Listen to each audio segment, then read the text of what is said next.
Binanatan ng isang kongresista ang mala world tour na planong pag-alis ni Davao City 1st District Congressman Pulong Duterte. Tanong tuloy niya, kongresista ba o Miss Universe si Duterte? Nasa frontline na balita ngayon si Marian Enriquez.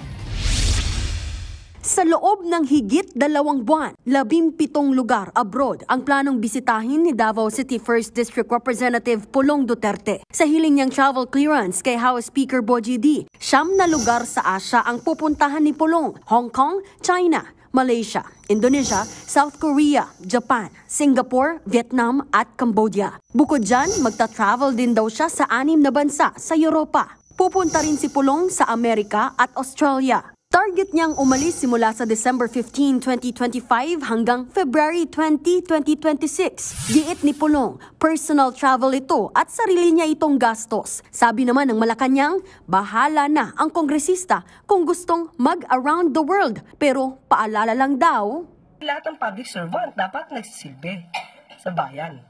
At kung magbabakasyon ng mahigit 2 buwan, hindi natin alam kung paano niya i-explain ito sa kanyang constituent.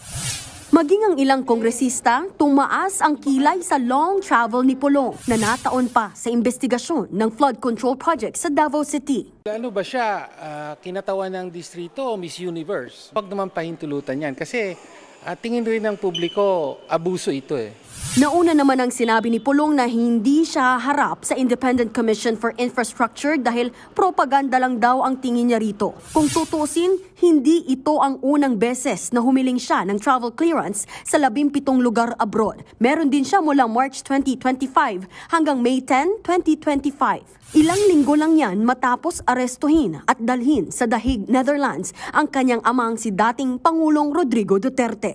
Nagbabalita mula sa Frontline, Marian Enriquez, News 5. Mga kapatid, Julius Babaw po.